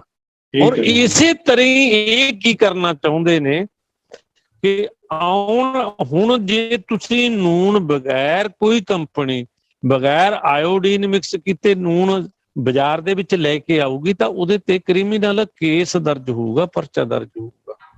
ਇਹੀ ਹਾਲ ਹੈ ਸਾਡੇ ਨਾਲ ਕਰਨਗੇ ਫਾਰਮਰ ਨਾਲ। ਫੋਰਟੀਫਾਈਡ ਚੌਲਾਂ ਤੋਂ ਬਿਨਾਂ ਜਿਹੜੇ ਸਾਡੇ ਆਪਣੇ ਚੌਲ ਨੇ, ਨੈਚੁਰਲ ਚੌਲ ਨੇ ਜਿਹੜੇ, ਅਗਰ ਅਸੀਂ ਜਿਹੜੇ ਨੈਚੁਰਲ ਖੇਤੀ ਕਰਨ ਵਾਲੇ ਕਿਸਾਨ ਆ ਉਹ ਆਪਦਾ ਚੌਲ ਜੇ ਮਾਰਕੀਟ ਦੇ ਵਿੱਚ ਵੇਚਣਗੇ ਤਾਂ ਭਰਾਵਾ ਜੇਲ੍ਹ ਜਾਣਾ ਪੈਣਾ ਉਹਦੇ ਚ। ਇਹ ਕਾਨੂੰਨ ਆਉਣ ਵਾਲੇ ਦਿਨਾਂ ਚ ਆ ਜਾਣਾ। ਅਸਲ ਦੇ ਵਿੱਚ ਜਿਹੜਾ ਸਾਰਾ ਮਤਲਬ ਸਾਧ ਦੀ ਭੂਰੀ ਤੇ ਇਕੱਠਾ ਜਿਹੜਾ ਕਹਿੰਦੇ ਨੇਗੇ, ਆਪਣੇ ਇੱਕ ਕਹਾਵਤ ਆ ਨਾ ਵੀ ਸਾਰਾ ਇਕੱਠ ਤਾਂ ਸਾਧ ਦੀ ਭੂਰੀ ਤੇ ਹੀ ਆ। ਇਹ ਸਾਰੇ ਦਾ ਸਾਰਾ ਜਿਹੜਾ ਜੁਗਾੜ ਹੋ ਰਿਹਾ, ਇਹ ਸਾਡੀ ਜਿਹੜੀ ਖੇਤੀ ਆ ਇਹਨੂੰ ਫੇਲ ਕਰਨ ਲਈ ਔਰ ਸਾਡੀ ਖੇਤੀ ਕਾਰਪੋਰੇਟ ਦੇ ਹਵਾਲੇ ਕਰਨ ਲਈ। ਕਿਉਂਕਿ ਕਾਰਪੋਰੇਟ ਨੂੰ ਹੁਣ ਇਹ ਲੱਗ ਰਿਹਾ ਵੀ ਭੋਜਨ ਇੱਕ ਐਸੀ ਚੀਜ਼ ਆ ਜਿਹੜੀ ਮਤਲਬ ਕਮ ਸੇ ਕਮ 2 ਵਾਰ ਤੇ ਜ਼ਿਆਦਾ ਸੇ ਜ਼ਿਆਦਾ 3 ਵਾਰ ਤਾਂ ਖਾਧੀ ਜਾਂਦੀ ਹੈ ਨਾ। ਜਿਵੇਂ ਸਾਡੇ ਵਰਗੇ ਏਰੀਏ ਨੇ, ਜਿਵੇਂ ਹੁਣ ਅਸੀਂ ਬਠਿੰਡੇ ਵਾਲੇ ਆ, ਮਾਨਸਾ ਵਾਲੇ ਆ, ਸਾਡੇ ਤਾਂ 2 ਵਾਰੀ ਵੀ ਰੋਟੀ ਖਾਂਦੇ ਨੇ ਲੋਕ। ਤੁਹਾਡੇ ਕਹਿੰਦੀ 3 ਵਾਰੀ ਵੀ ਖਾਂਦੇ। ਸਾਡੇ 3 ਵਾਰੀ। ਸਾਡੇ ਹਜੇ 3 ਹੈ ਜੀ। ਅਸੀਂ 3 ਵਾਰੀ ਖਾਂਦੇ ਜੀ। ਹਾਂ, ਅਸੀਂ 2 ਵਾਰੀ ਵੀ ਖਾਂਦੇ ਆ ਹਜੇ। ਅਸੀਂ ਤਾਂ ਇਸੇ ਕਰਕੇ ਤੁਹਾਡੇ ਨਾਲੋਂ ਅਸੀਂ ਥੋੜੇ ਬੈਕਵਰਡ ਆ। ਸਿਰਫ ਸਾਡੇ ਗਰਮੀਆਂ ਚ ਜਿਹਨੂੰ ਤੁਸੀਂ ਬ੍ਰੇਕਫਾਸਟ ਕਹਿੰਦੇ ਆ, ਅਸੀਂ ਪੰਜਾਬੀ ਦੇ ਸਾਡੇ ਗਰਮੀਆਂ ਦੇ ਵਿੱਚ ਹਾਜ਼ਰੀ ਰੋਟੀ ਬਣਦੀ ਆ। ਉਹ ਛੋਲਿਆਂ ਦੀ ਹੁੰਦੀ ਆ ਉਹ ਜੀ। ਔਰ ਛੋਲਿਆਂ ਦੀ ਰੋਟੀ ਹਾਜ਼ਰੀ ਔਰ ਉਹਦੇ ਨਾਲ ਪਿਆਜ਼, ਜਿਹਨੂੰ ਅਸੀਂ ਗੰਢਾ ਕਹਿੰਦੇ ਆ, ਤੁਸੀਂ ਪਿਆਜ਼ ਕਹਿੰਦੇ ਹੋ ਉਹਨੂੰ, ਅਸੀਂ ਗੰਢਾ ਕਹਿੰਦੇ ਆ ਬਠਿੰਡੇ ਵਾਲੇ। ਔਰ ਕਿਉਂਕਿ ਸਾਡੀ ਬਠਿੰਡੇ ਵਾਲੇ ਦੀ ਪਹਿਚਾਣ ਅਲੱਗ ਆ ਜਾਂਦੀ ਆ। ਕਹਿੰਦੇ ਇੱਕ ਮਤਲਬ ਬੰਦਾ ਕਹਿੰਦਾ ਵੀ ਇੱਕ ਡਰਾਈਵਰ ਸੀਗਾ, ਜਦੋਂ ਬੱਸ ਲੁਧਿਆਣੇ ਤੋਂ ਬਾਹਰ ਨਿਕਲ ਰਹੀ ਸੀ ਤਾਂ ਕੋਈ ਬੰਦੇ ਨੇ ਹੱਥ ਕਰਤਾ ਮੇਰੇ ਵਰਗੇ ਨੇ। ਉਹ ਕਹਿੰਦਾ ਵੀ ਖੜਾਈ। ਉਹ ਕਹਿੰਦਾ ਵੀ ਨਹੀਂ, ਇਹ ਬਠਿੰਡੇ ਨਹੀਂ ਜਾਂਦੀ। ਉਹਦੇ ਨਾਲ ਤੁਹਾਡੇ ਵਰਗਾ ਸਿਆਣਾ ਬੰਦਾ ਬੈਠਾ ਸੀ, ਉਹ ਕਹਿੰਦਾ ਯਾਰ ਤੈਨੂੰ ਉਹਨੇ ਹੱਥ ਖੜਾ ਕਰਿਆ ਤੇ ਤੂੰ ਉਹਨੂੰ ਕਹਿੰਦਾ ਵੀ ਬਸ ਬਠਿੰਡੇ ਨਹੀਂ ਜਾਂਦੀ, ਵੀ ਤੈਨੂੰ ਕੀ ਪਤਾ ਲੱਗਿਆ ਵੀ ਉਹ ਸਵਾਰੀ ਨੇ ਬਠਿੰਡੇ ਜਾਣਾ। ਉਹ ਕਹਿੰਦਾ ਵੀ ਉਹ ਪੂਰੇ ਦਾ ਪੂਰਾ ਕੇਲਾ ਛਿੱਲ ਕੇ ਹੱਥ ਚ ਫੜੀ ਬੈਠਾ ਸੀ। ਬਠਿੰਡੇ ਵਾਲੇ ਹੀ ਪੜਦੇ ਨੇ, ਦੂਜੇ ਤਾਂ ਥੋੜਾ ਜਿੰਨਾ ਖਾਣਾ ਉਨੇ ਛਿੱਲਦੇ ਨੇ। ਇਸ ਕਰਕੇ ਜਿਹੜਾ ਸਾਡੇ ਆਲਾ ਕੰਮ ਆ ਅਸੀਂ 2 ਵਾਰੀ ਖਾਂਦੇ ਹਾਂ। ਠੀਕ ਹੈ ਜੀ। ਬਠਿੰਡੇ ਵਾਲੇ ਜਿਹੜੇ ਤੁਸੀਂ ਭਾਈ 3 ਵਾਲੀ ਖਾਂਦੇ ਹੋ ਜੀ। ਔਰ ਕਾਰਪੋਰੇਟ ਕੰਪਨੀਆਂ ਨੂੰ ਹੁਣ ਇਹ ਆ ਵੀ ਯਾਰ ਇਹ ਐਡਾ ਵੱਡਾ ਬਿਜ਼ਨਸ ਅਸੀਂ ਕਿਉਂ ਛੱਡ ਰੱਖਿਆ। ਇਸੇ ਕਰਕੇ ਉਹ ਜਿਹੜੇ ਇਹ ਕਾਨੂੰਨ ਨੇ ਉਹ ਵੀ ਲੈ ਕੇ ਆਏ ਔਰ ਉਹਨੇ ਨਵੀਆਂ ਸਕੀਮਾਂ ਉਹਨਾਂ ਕਾਨੂੰਨ। ਇਹ ਅਸਲ ਦੇ ਵਿੱਚ ਭਾਵੇਂ ਉਹ ਕਹਿ ਰਹੇ ਨੇ ਕਿ ਅਸੀਂ ਇੰਪਲੀਮੈਂਟੇਸ਼ਨ ਨਹੀਂ ਹੋ ਰਹੀ ਕਿਉਂਕਿ ਸੁਪਰੀਮ ਕੋਰਟ ਨੇ ਇਹਨੂੰ ਹੋਲਡ ਤੇ ਰੱਖਿਆ ਹੋਇਆ। ਇਹ ਇਸ ਤਰੀਕੇ ਨਾਲ ਜਿਹੜਾ ਫੋਰਟੀਫਾਈਡ ਫੂਡ ਦੇ ਨਾਂ ਤੇ ਇਹ ਉਹਨਾਂ ਕਾਨੂੰਨਾਂ ਦੀ ਹੀ ਇੰਪਲੀਮੈਂਟੇਸ਼ਨ ਆ ਜਿਹੜੀ ਉਹ ਕੀਤੀ ਜਾ ਰਹੀ ਹੈ। ਪਰ ਦੁੱਖ ਦੀ ਗੱਲ ਇਹ ਆ ਕਿ ਸਾਡੇ ਬਹੁਤ ਸਾਰੇ ਜਿਹੜੇ ਲੋਕ ਨੇ, ਖਾਸ ਕਰਕੇ ਜਿਹੜੇ ਲੀਡਰ ਨੇ, ਉਹ ਕੀ ਕਰ ਰਹੇ ਨੇਗੇ, ਉਹ ਮਤਲਬ ਇਹਨਾਂ ਚੀਜ਼ਾਂ ਦੇ ਉੱਪਰ ਹਜੇ ਉਹਨਾਂ ਦਾ ਕੋਈ ਧਿਆਨ ਨਹੀਂ ਹੈਗਾ। ਠੀਕ ਹੈ ਜੀ।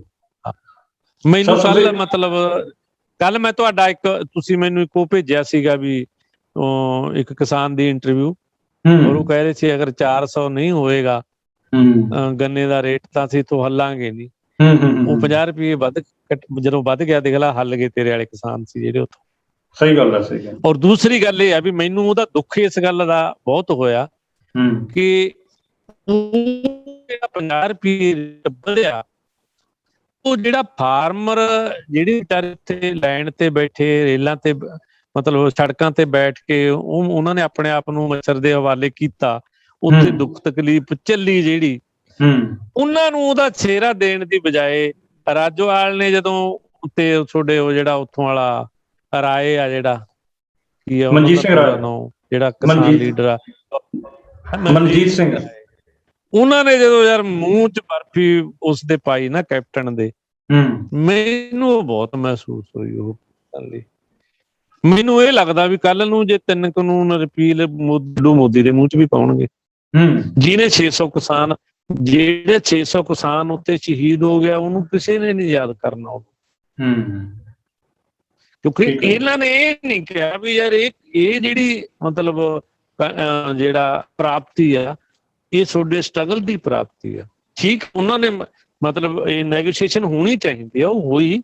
ਚਲੋ 50 ਰੁਪਏ ਵੀ ਇਹਨਾਂ ਨੇ ਵੱਧ ਕੇ ਉਹਦੇ ਤੇ ਵਧਾ ਕੇ ਸਮਝੌਤਾ ਕਰ ਲਿਆ, ਔਰ 200 ਜੋ ਮਤਲਬ ਰੁਪਈਆ 200 ਕਰੋੜ ਰੁਪਈਆ ਜਿਹੜਾ ਸਾਡਾ ਕਿਸਾਨਾਂ ਦਾ ਖੜਾ ਉਹਨਾਂ ਕੋਲ ਨਹੀਂ, ਉਹ ਹੁਣ 15 ਦਿਨਾਂ ਤੱਕ ਦੇਣਗੇ, ਜਿਹੜੇ ਸਾਲ ਤੋਂ ਵੱਧ ਦੇ ਪੈਸੇ ਆ, ਉਹਦੇ ਵਿਆਜ ਦੀ ਵੀ ਕੋਈ ਗੱਲ ਨਹੀਂ ਹੋਈ। ਫੇਰ ਵੀ ਯਾਰ ਜੇ ਤੁਸੀਂ ਜਿਹੜਿਆਂ ਨੇ ਸਾਡੇ ਨਾਲ ਇਹੋ ਜਿਹਾ ਧੋਖਾ ਕੀਤਾ, ਮਤਲਬ ਸਾਡੇ ਮੁੱਖ ਮੰਤਰੀ ਨੇ ਕਿ 300 ਕੋਈ ਰੇਟ ਹੀ ਨਹੀਂ ਵਧਾਇਆ, ਸਾਡਾ 2000 ਕਰੋੜ ਰੁਪਇਆ ਗਰੀਬ ਕਿਸਾਨਾਂ ਦਾ ਉਹਨਾਂ ਨੇ ਦੱਬ ਲਿਆ, ਹਜੇ ਤੱਕ ਉਹ ਦਿੱਤਾ ਨਹੀਂ, ਉਹਦੇ ਵੀ 15 ਦਿਨ। ਫੇਰ ਵੀ ਜੇ ਤੁਸੀਂ ਉਹਦੇ ਮੂੰਹ 'ਚ ਬਰਫੀਆਂ ਪਾਉਂਦੇ ਹੋ, ਤਾਂ ਸੋਚਣ ਦਾ ਸਵਾਲ ਆ ਇਹ ਫਾਰਮਰ ਦੇ ਜਾਂ ਫਾਰਮਰ ਕਮਿਊਨਿਟੀ ਦੇ, ਕਿ ਉਹਨਾਂ ਨੇ ਆਪਣੀ ਲੀਡਰਸ਼ਿਪ ਕਹੇ ਜਿਹੇ ਹੱਥਾਂ ਦੇ ਵਿੱਚ ਸੌਂਪ ਰੱਖੀ ਆ। ਇਸ ਕਰਕੇ ਇਹ, ਚਲੋ ਮੈਨੂੰ ਥੋੜਾ ਜਿਹਾ ਸਾਈਡ ਦੀ ਗੱਲ ਉਹ ਇਸ ਕਰਕੇ ਆ ਗਈ। ਕੱਲ ਤੁਸੀਂ ਮੈਨੂੰ ਇੱਕ ਉਹਦੀ ਵੀਡੀਓ ਭੇਜੀ ਸੀ, ਮੈਂ ਉਹ ਦੇਖੀ ਸੀ, ਔਰ ਮੈਂ ਉਸੇ ਸਮੇਂ ਤੁਹਾਨੂੰ ਫੋਨ ਕਰਕੇ ਕਹਿਣ ਲੱਗਿਆ ਸੀ ਵੀ ਸਮਝੌਤਾ ਹੋਣ ਵਾਲੇ ਆ, ਔਰ ਇੱਥੇ ਕਿ ਜਾ ਕੇ ਹੋ ਜੂ, ਮਤਲਬ 30-40 ਰੁਪਈਆਂ ਤੇ ਹੋ ਜੂ, 50 ਤੇ ਹੋ ਗਿਆ, ਬਸ ਬਹੁਤ ਹੋ ਗਿਆ। ਔਰ ਸਭ ਤੋਂ ਵੱਡੀ ਜਿਹੜੀ ਇਹ ਪ੍ਰਾਪਤੀ ਦੱਸ ਰਹੇ ਨੇ ਵੀ ਅਸੀਂ 2 ਰੁਪਏ ਜ਼ਿਆਦਾ ਲੈ ਲਏ, ਕਿਹਦੇ ਨਾਲੋਂ? ਹਰਿਆਣੇ ਨਾਲੋਂ। ਕਿਉਂ ਹਰਿਆਣਾ ਸਾਡੀ ਕੋਈ ਹਰਿਆਣੇ ਨਾਲ ਮਤਲਬ ਦੁਸ਼ਮਣੀ ਆ ਵੀ ਦੇਖੋ ਜੀ ਅਸੀਂ ਉਹ ਤੋਂ ਵੱਧ ਲੈ ਲਏ। ਹਰਿਆਣਾ, ਅਸੀਂ ਜੇ ਅਗਰ ਹਰਿਆਣੇ ਦੀ ਸਟੇਟ ਦੇ, ਹਰਿਆਣਾ ਸਟੇਟ ਆਪਦੇ ਫਾਰਮਰ ਨੂੰ ਹੋਰ ਜ਼ਿਆਦਾ ਦੇ ਦੇ ਤਾਂ ਸਾਨੂੰ ਖੁਸ਼ੀ ਹੋਣੀ ਚਾਹੀਦੀ ਆ। ਮਤਲਬ ਅਸੀਂ ਕੰਪੀਟੀਸ਼ਨ ਕਹੇ ਜੇ ਕਰ ਰਹੇ। ਇਸ ਕਰਕੇ ਜਿਹੜੇ ਇਸ ਕਿਸਮ ਦੇ ਜਿਹੜੇ ਸੰਵੇਦਨਸ਼ੀਲ ਇਸ਼ੂ ਨੇ, ਕਿ ਉਹ ਫੋਰਟੀਫਾਈਡ ਮਤਲਬ ਭੋਜਨ ਦੇ ਨਾਂ ਤੇ ਕਿਵੇਂ ਇੰਪਲੀਮੈਂਟੇਸ਼ਨ ਹੋ ਰਹੀ ਆ ਇਹਨਾਂ 3 ਕਾਨੂੰਨਾਂ ਦੀ, ਔਰ ਕਿਵੇਂ ਹੌਲੀ ਹੌਲੀ ਜਿਹੜਾ ਤੁਸੀਂ ਮਤਲਬ ਪਹਿਲਾਂ ਇਹ ਕੰਮ ਹੋਊਗਾ ਚੌਲਾਂ ਦੇ ਖੇਤਰ ਦੇ ਵਿੱਚ, ਠੀਕ, ਔਰ ਚੌਲਾਂ ਦੇ ਖੇਤਰ ਤੋਂ ਬਾਅਦ ਦੇ ਫਿਰ ਫੋਰਟੀਫਾਈਡ ਆਟਾ ਬਣ ਜੂਗਾ। ਆਟਾ ਤਾਂ ਬਣਾਉਣਾ ਵੀ ਸੌਖਾ, ਔਰ ਫਿਰ ਫੋਰਟੀਫਾਈਡ ਦਾਲਾਂ ਵੀ ਬਣ ਜਾਣਗੇ, ਫਿਰ ਫੋਰਟੀਫਾਈਡ ਤੇਲ ਵੀ ਬਣ ਜਾਣਗੇ ਖਾਣ ਵਾਲੇ। ਮਤਲਬ ਸਾਰੇ ਦਾ ਸਾਰਾ ਭੋਜਨ ਆ ਜਿਹੜਾ, ਉਹਨੂੰ ਫੋਰਟੀਫਾਈਡ ਬਣਾਉਣ ਦੀ ਸਕੀਮ ਦਾ ਮਤਲਬ ਇਹ ਆ ਕਿ ਪੂਰੇ ਦਾ ਪੂਰੀ ਜਿਹੜੀ ਸਾਡੀ ਭੋਜਨ ਲੜੀ ਆ, ਇਹ ਸਾਰੀ ਦੀ ਸਾਰੀ ਹੀ ਮਤਲਬ ਕਾਰਪੋਰੇਟ ਔਰ ਉਹਨਾਂ ਦੀ ਇੰਡਸਟਰੀ ਦੇ ਹਵਾਲੇ ਕੀਤੀ ਜਾਊਗੀ। ਇਹ ਸਕੀਮ ਚੱਲ ਪਈ ਆ ਰਛਪਾਲ ਸਿੰਘ ਜੀ, ਇਹਨੂੰ ਰੋਕਣ ਦੀ ਜ਼ਰੂਰਤ ਆ, ਔਰ ਇਹਦੇ ਤੇ ਡਿਸਕਸ ਕਰਨ ਦੀ ਜ਼ਰੂਰਤ ਆ ਵੀ ਫੋਰਟੀਫਾਈਡ ਬਣਾਉਣਾ ਜਿਹੜਾ ਡੁਪਲੀਕੇਟ ਤੁਸੀਂ ਬਣਾ ਰਹੇ ਹੋ, ਇਹਦੇ ਨਾਲੋਂ ਜੇ ਫੋਰਟੀਫਾਈਡ ਤੁਸੀਂ ਬਣਾਉਣਾ ਹੀ ਆ ਮਤਲਬ ਭੋਜਨ ਨੂੰ, ਤਾਂ ਉਹ ਨੈਚੁਰਲ ਤਰੀਕੇ ਨਾਲ ਕਿਉਂ ਨਹੀਂ ਬਣਾਇਆ ਜਾ ਸਕਦਾ? ਉਹਦੇ ਵੀ ਤਾਂ ਤਰੀਕੇ ਹੈ। ਠੀਕ ਹੈ ਜੀ। ਸੁਖਦੇਵ ਸਿੰਘ ਭੋਪਾਲ ਜੀ, ਸਮਾਂ ਆਪਣਾ ਬਿਲਕੁਲ ਸੀਮਾ ਤੇ ਪਹੁੰਚ ਗਿਆ ਜੀ, ਤੇ ਤੁਸੀਂ ਬਹੁਤ ਡੂੰਘੀ ਜਾਣਕਾਰੀ ਦਿੱਤੀ ਹੈ, ਬੜਾ ਭਖਦਾ ਮਸਲਾ ਹੈ, ਤੇ ਰਾਈਸ ਫੋਰਟੀਫਿਕੇਸ਼ਨ ਦੇ ਉੱਤੇ ਤੁਸੀਂ ਜਿਹੜੀ ਡੂੰਘੀ ਤਕਨੀਕੀ ਜਿਹੜੀ ਜਾਣਕਾਰੀ ਉਹ ਸਾਂਝੀ ਕੀਤੀ ਹੈ, ਤੇ ਤੁਹਾਡਾ ਕੁਦਰਤ ਮਾਨਵ ਕੇਂਦਰਿਤ ਲਹਿਰ ਜਿਹੜੀ ਹੈ ਉਹਦਾ ਕਰਮ ਵੀ ਇਹੀ ਹੈ, ਉਹਦਾ ਧਰਮ ਵੀ ਇਹੀ ਹੈ, ਤੇ ਲੱਗਦਾ ਹੈ ਕਿ ਇਹ ਤੁਹਾਡੀ ਆਵਾਜ਼ ਜਿਹੜੀ ਹੈ ਉਹ ਸਾਡੇ ਜਾਗਰੂਕ ਲੋਕਾਂ ਤੱਕ ਵੀ ਪਹੁੰਚੇਗੀ, ਤੇ ਜਿਹੜੇ ਲੋਕ ਅਜੇ ਜਾਗਰੂਕ ਨਹੀਂ ਹੋਏ ਉਹਨਾਂ ਨੂੰ ਵੀ ਜਾਗਰੂਕ ਕਰੂਗੀ। ਸੋ ਸਰਦਾਰ ਸੁਖਦੇਵ ਸਿੰਘ ਭੋਪਾਲ ਜੀ, ਤੁਹਾਡਾ ਪੁਕਾਰ ਟੀਵੀ ਵੱਲੋਂ ਦਿਲ ਦੀਆਂ ਗਹਿਰਾਈਆਂ ਤੋਂ ਧੰਨਵਾਦ ਹੈ ਕਿ ਤੁਸੀਂ ਸਾਨੂੰ ਐਡੀ ਤਾਜ਼ਾ ਤੇ ਵੱਡਮੁੱਲੀ ਜਾਣਕਾਰੀ ਦਿੱਤੀ ਹੈ। ਠੀਕ ਹੈ ਜੀ, ਤੁਹਾਡਾ ਔਰ ਤੁਹਾਡੀ ਟੀਮ ਦਾ ਮੇਰੀ ਤਰਫੋਂ ਬਹੁਤ ਬਹੁਤ ਧੰਨਵਾਦ। ਸਾਰੀ ਟੀਮ ਨੂੰ, ਤੁਹਾਨੂੰ ਔਰ ਸਰੋਤਿਆਂ ਨੂੰ, ਤੁਹਾਡਿਆਂ ਨੂੰ ਮੇਰੇ ਵੱਲੋਂ ਬਹੁਤ ਸਤਿਕਾਰ ਔਰ ਪਿਆਰ ਭਰੀ ਸਤਿ ਸ੍ਰੀ ਅਕਾਲ।